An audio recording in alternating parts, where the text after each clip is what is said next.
Hi, welcome to my YouTube channel. I am Sandra. So today we'll be looking at how to summarize your foundation level ICAN packs. Now for foundation level, just as the name implies, foundation, it is the foundation of both skills level and professional level. And when students who write foundation level are students who are assumed not to have very strong accounting background. So it is important they know the foundation and then move to the skills, then finally move to professional level.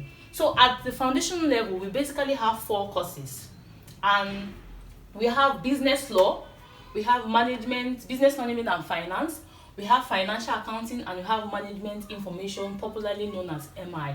Please, I need to start by saying this, that foundation level is very, very important. So there are some things that you can waive when it comes to skills level, but at the point of foundation level, you need to know it all, because when you know all that it entails, when at the point of skills level and professional level, it becomes easy, because each course has its grandmaster at the professional level, and it has its higher master at the skills level. So business law and business management and finance basically are the two theory courses under the foundation level. So for business law, basically looking at your pack, I discovered that we have part B and part D, which carries total of 70 marks. Part B has 35 marks, 35 as in the total portion of it. When it comes to your assessment, it will be 35%, and these have 35%. While the part A and part D, I think they have about 10 and 20 or the likes, or other parts. So why I decided to map out these 2 portions is that I feel like, because the total of all of them, the total percentage in your pack is already 70%. If I were a student in foundation level of ICAN exam, I feel what I would do is that I will first of all summarize all the chapters that are under part B and all the chapters that are under part D. So what are the topics under part B? We have partnership law, we have company law, and we have law of insolvency. Then under part D, we have law of commercial transactions. So these, if I'm to advise, you start from summarizing these topics.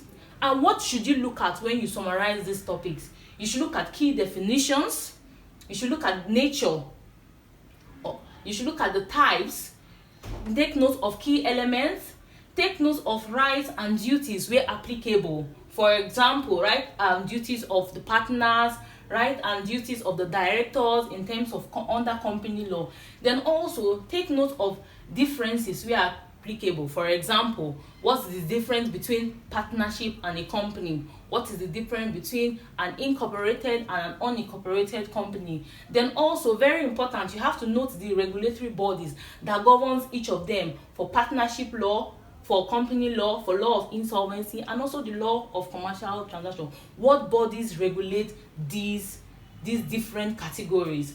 Then statutory book where applicable. For partnership, there are some books they must have. They must have. For company law, before a company is incorporated, what are the necessary books they must keep? What are the necessary books they must have?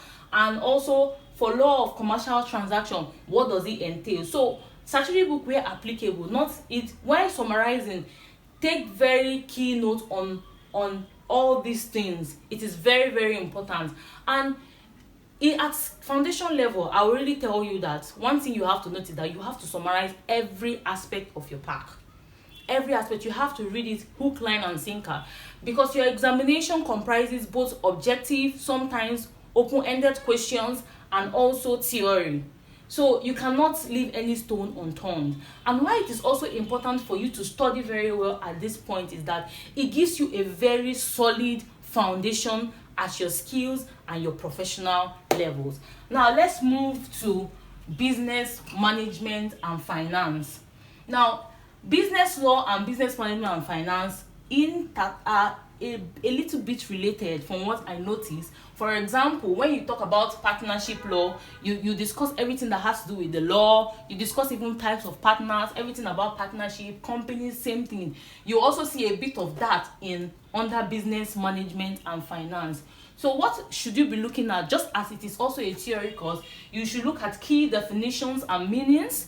You should note types where applicable, nature, the characteristics for each chapter, basically the purposes depending on the chapter, the merit and demerit, principles where applicable, formulas. For example, there's a topic that has to do with investment techniques. You have the payback period, the internal rate of return, discounted payback period, and net present value.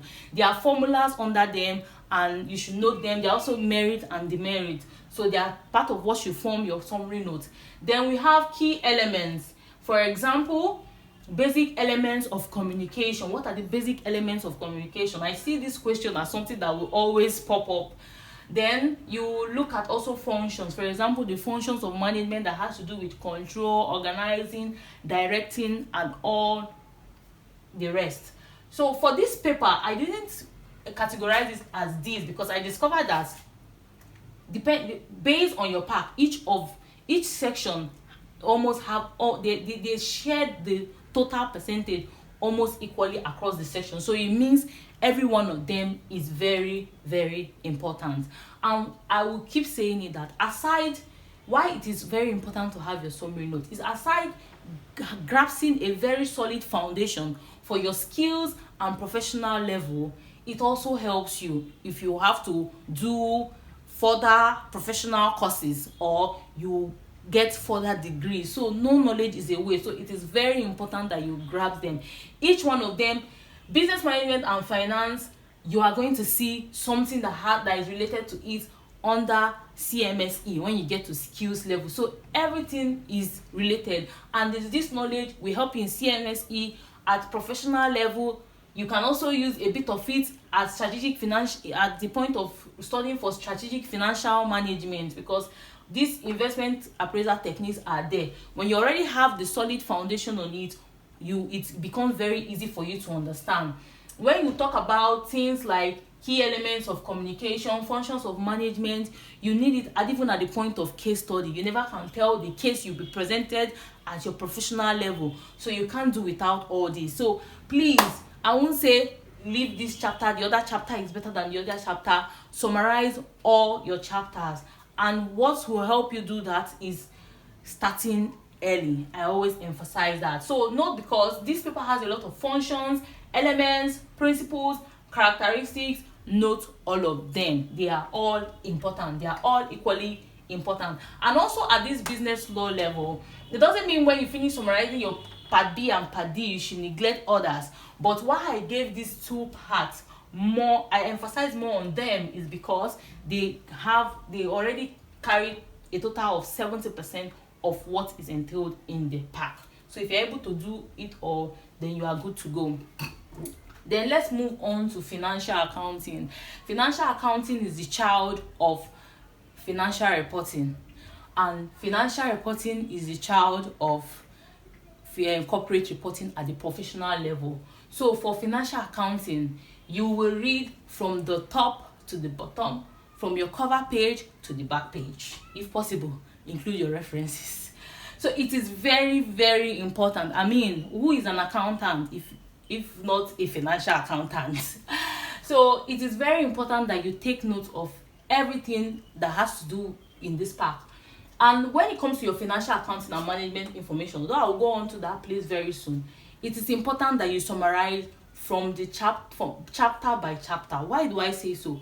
For financial accounting pack, each chapter leads to the next chapter. It's like you are building from the top, from the bottom to the top, from the bottom to the top, until you get to the highest level. So it is, no chapter is lesser than the other. You need to know all it entails. And what you should look out for when summarizing each chapter: definitions, because you are going to do both objective, open-ended question, and calculations. Look at types, characteristics. You need to know source documents and its uses. You need to know the element of financial statements and accounting treatment. You need to know the principle of double entry. You need to know accounting treatment. Then when you get to your standard, there are very few standards at this point. You need to know the initial recognition, summarize it, know subsequent recognition or treatment or measurement, know how it is measured, that is how it is accounted for in the financials. Then disclosure and exemption where applicable. So they are just very two standards. I noted IS 16 and IS 2, that's inventory. So depending on how it is, you have to summarize everything. Read your financial accounting back to back, please. It is very, very important. Its essence cannot be overemphasized, and what will help you do that is by starting early. And I also emphasize the need for you to attend what tutorials, because it breaks down the work for you. It makes that stress you get, especially at this point of financial accounting, when it comes to preparing accounts, all the intricacies of preparing accounts. It saves you the stress of having to understand it yourself, because you already have someone who has understood it and is pouring out to you. But why it is also important, for the summary note is also important, because you have to answer objective questions here too, and you also have to answer subjective questions. So for management information, same thing. You have to note from the beginning to the end. Management information is very important, because at the point of skills level, a lot of people find it very difficult to understand performance management. It is a course that gives people a lot of challenge. So if you're able to dissect management information very well, you will find performance management very easy and sweet. So what should you be looking at? Please pardon the background noise in this video. What should you be looking at? There are three parts basically. We have part A, cost accounting. We have part B, forecasting and budgeting, and we have part C, information systems and technology. Please start from part A in your summary, go to part B, then go to part C. It is important. However, when I look at the percentage, I discovered that part A has 20%, part B has 30%, and part C has 50%, which implies that part C has more than even part A and part B, and part C is the real theory aspect of it. And students are always used to having only practical knowledge, calculations, and not having theoretical knowledge. So ICAN can come in a diet and ask you theories, and they will bring everything from information system and technology, while you have been busy practicing others and you may be lost. So it's important that you start from each of them and summarize them and have an understanding of it.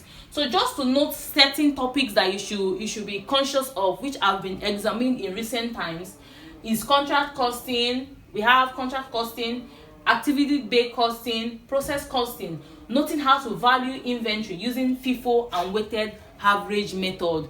So let me repeat again that at foundation level, you need to know it all, because foundation level is the foundation for skills level and for professional level. People who do not write foundation level are people who are assumed that they already have this information. For example, graduate of accounting. So it is assumed they already know this thing, and a typical accounting graduate already has been taught all these at the university level. So for you to be at foundation level, it is that the institute found it cogent or important that you have this solid foundation, so that you can move on to skills with ease and to professional level with ease. Now this may be looking cumbersome because the packs are actually voluminous, but I always emphasize this. If you have not watched my videos, try and click on other videos. Start early. It makes the work easy for you to do. And also the importance of tutorial centers cannot be overemphasized. Attend tutorials and make your own summaries. I always feel that when a person makes his or her own summaries, that it is easy for you to relate. In short, when you are even asked questions, you may even remember that particular page where you summarize, how you use your red pen to design that page. It makes your level of understanding very high. But of course, if you are able to lay your hands on already summarized books, it is okay when you have very limited time to study on your own. So every one of it, from the chapter 1 to the last chapter, for all of them are important, and we'll see in the next video. Bye.